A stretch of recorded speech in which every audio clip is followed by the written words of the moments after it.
জনপ্রিয় বাংলা রিয়েলিটি শোগুলোর মধ্যে অন্যতম দিদি নাম্বার 1, যার প্রতিটি এপিসোডই হয় জমজমাট।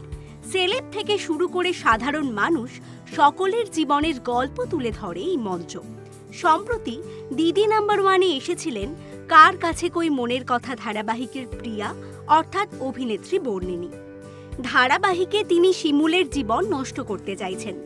ধারাবাহিকে শিমুলের প্রতি অত্যাচার করলেও বাস্তবে তিনি নিজেই অত্যাচারিত হয়েছেন। তার বাস্তব জীবনের কঠিন লড়াইয়ের গল্প তিনি শুনিয়েছেন দিদি নাম্বার 1-এর মঞ্চে। তিনি বলেন, আমি এক সাধারণ মধ্যবিত্ত পরিবারের মেয়ে।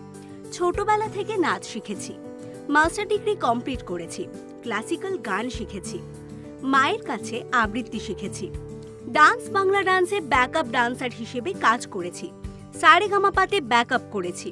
তখন আমি একটু একটু করে বাইরের জগৎটা চিনতে শুরু করি। এই সময়ই আমার বাড়ির তরফে বলা হলো আমার সব কিছু বন্ধ করে দেওয়া হবে। আরও বলা হয়, নাচ ছিল ঠিক আছে, কিন্তু অভিনয় আসতেই সবকিছু বন্ধ করে দেওয়া হবে বলে বলা হয়। আমাকে রীতিমতো মারধর করা হতো। এরপর বর্ণিনী বলেন, এরপর এক মুহূর্তে দাঁড়িয়ে সিদ্ধান্ত নিই যে আমি এখান থেকে বেরিয়ে যাব, নইলে আমার লক্ষ্যে পৌঁছাতে পারবো না। তখন বেরিয়ে আসি। এখন ভাড়া থাকি, ছোট ছোট কাজ দিয়ে শুরু করি। এরপর 2021 সালে একটি পারিবারিক চরিত্রের সুযোগ পাই। এরকম আরও অনেক ভিডিও দেখার জন্য নজর রাখুন আমাদের চ্যানেলে, আর পাশে থাকা বেল আইকনটি ক্লিক করতে ভুলবেন না।